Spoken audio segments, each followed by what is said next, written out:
In an era packed with back-to-back Bollywood releases, there's one particular film I really want to talk about, 120 Bahadur, starring Farhan. But why now? Stick through the video and you will understand why this story matters. Directed by Rajneesh Ghai, 120 Bahadur is a historical war drama based on the true events of the Battle of Rezangla, one of the most heroic yet lesser known chapters of the 1962 Sino-Indian War. The film dives into the courage and sacrifice of 120 soldiers from the Charlie Company of the 13th Kumaon Regiment, predominantly Ahir soldiers, who stood their ground against nearly 3,000 Chinese troops at the icy heights of Rezangla in Ladakh. This is a story of impossible odds, harsh terrain, bone-freezing temperature and sheer human resilience. Leading this unit was Major Shaitan Singh Bhatti, played by Farhan, a man who was posthumously awarded the Param Veer Chakra for his extraordinary bravery. The film captures their isolation, their camaraderie, their unwavering commitment, and their ultimate sacrifice. Now, before moving ahead, I need to address my connection to Farhan. He's one of my favorite people in the industry. Actor, director, producer, singer. There isn't a hat he can't wear with grace. I genuinely haven't seen anyone in Bollywood so versatile, so capable across so many crafts. And honestly, I will fight nail and tooth to justify why this one case of nepotism that actually contributed to Indian cinema in the best possible way. Moving on.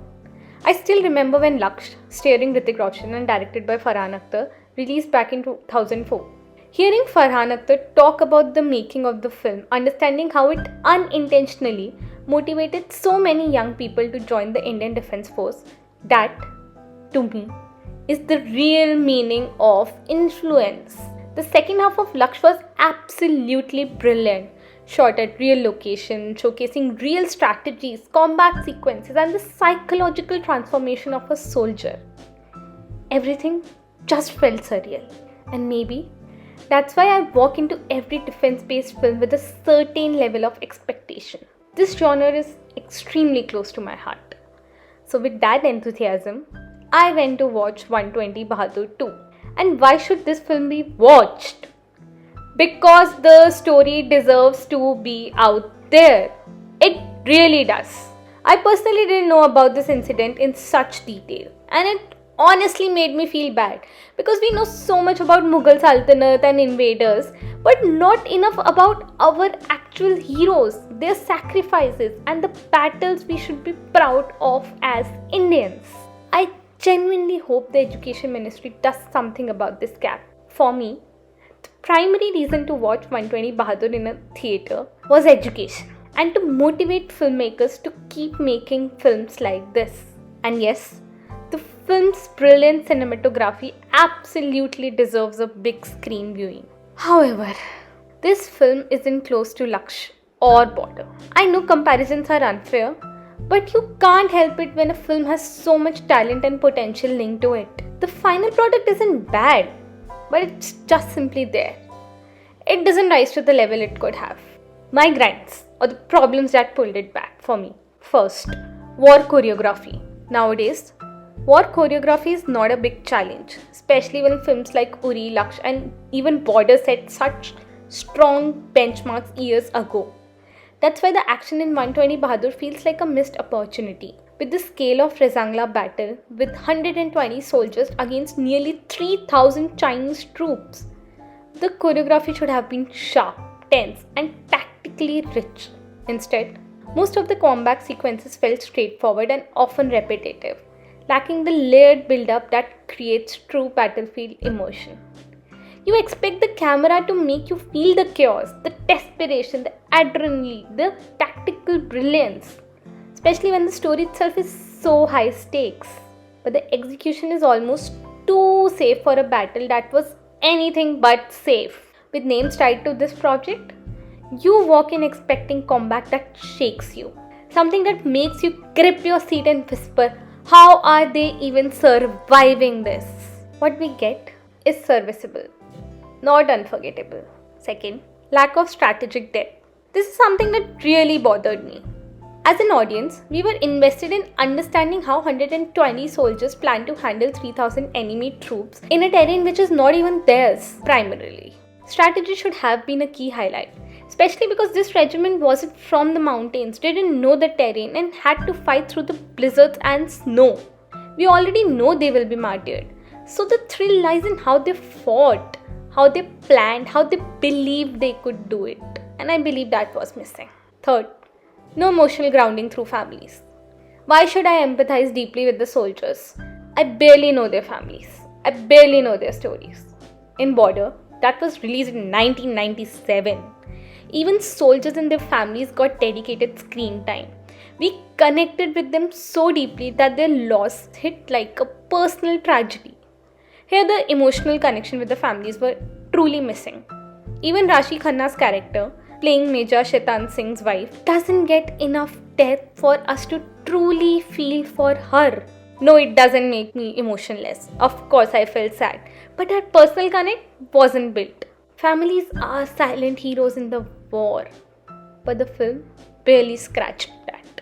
Fourth, the ending. What I first thought was gimmicky, but was actually true. So this part needs a spoiler alert, Spoiler alert. The film builds up a beautiful, powerful moment between Major Shaitan Singh Bhatti and the Chinese commander. A moment rooted in mutual respect, honor, and dignity of the soldiers. But immediately after that scene, the film shifts to an Indian Army search team struggling to locate the bodies. And honestly, my first reaction was annoyance. For me, it felt exaggerated, like I literally sat there thinking, how is that even possible? Because logically we have sniffer dogs trained for this, we have precise coordinations provided by the surviving soldier, we have terrain familiarity, and yes, snow can hide bodies. Yes, weather can be brutal. But even then, something just didn't add up for me at the first. And then, to make it more confusing, the film suggests that the Chinese army was clearing out evidences. So naturally, the question came, if they were clearing up everything, why leave the Indian bodies behind? That's what the scene felt like unnecessary drama to me. But then, I came home, still bothered by it, and I decided to dig deeper. Google auntie. Because as much as it was hard to digest, I also knew that they wouldn't show something this extreme unless it had truth behind it. And that's when I realized that it was actually accurate. Historical accounts say that it was a frozen battlefield. The temperature went so brutally low that they weren't able to conduct the search completely. Months later, when the Indian search party reached Rezangla again, they found many bodies still in their firing positions. Wow. Rifles in hand, exactly where they stood and fought. This cold hasn't just killed them, it had preserved the moment of their bravery, frozen in time. I know some of you would have this doubt, hence I felt like clarifying it. And once I learned that, the ending transformed from gimmicky to hauntingly real. But let's not ignore the goods. Despite its flaws, the film has a strong technical merit. The film story itself is essential. One that should be told, retold, and remembered. The supporting cast like Vivan Bhatina, Ankit Siwaj, Ijaz Khan, Ajinkya Deo all did justice to the bravery of Indian soldiers. And the sheer magnitude of sacrifice shown here is beyond what words can contain. These men were superhuman. A salute to every soldier who stood at Rezangla. Also, one thing the film absolutely nailed, and I have to give full credit for this, is the portrayal of the Chinese army. They weren't shown as caricatures or weak or conveniently incompetent just to make our soldiers look good. They were portrayed as formidable, disciplined, strategic, and extremely powerful. Exactly the kind of enemy our soldiers actually faced in real life. This is important because only when the enemy is shown as strong do you truly understand the real magnitude of what those 120 Indian soldiers achieved. Another thing I genuinely appreciated is that the conversations were kept in Mandarin with translations written below. No forced Hindi, no faked accents, just pure authenticity. See, when you're telling a true story, especially a war story, respecting the enemy's identity is equally important because it doesn't weaken our heroes. In fact, it does the opposite. It highlights the extraordinary skills, bravery, and sheer grit of our soldiers who fought against a well-organized, well-equipped, and a far larger force. Before concluding, I actually want to talk about Farhan Akhtar as an actor in this film. Farhan Akhtar is an excellent actor, no doubt, but an even more brilliant director. But was he the perfect choice for this particular role? Major Shaitan Singh Bhatti had a hard, commanding presence. Farhan's voice had a natural pitch and softness that works beautifully in emotional or conversational scenes.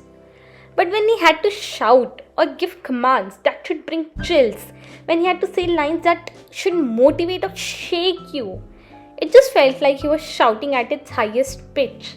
And I was not able to understand several dialogues because of this. That clarity and commanding tone, which is essential for a role like this, was missing. Some dialogue sounded like he was pushing to his upper limit and clarity suffered. This role demands a more rugged, commanding voice, something which we have heard in films like Uri or Sher Shah. This doesn't take away from his craft, but it does affect the character's believability. Final thoughts. Why 120 Bahadur still matters. Overall, 120 Bahadur is a story that every generation should know, understand, and carry forward. Especially the younger audience, who should feel inspired and maybe even motivated to contribute to the nation in their own way. Despite its cinematic shortcomings, the film succeeds in putting light on a chapter of Indian military history that deserves utmost respect. In the end, 120 Bahadur may not be perfect, but the story behind it truly is. Thank you for watching.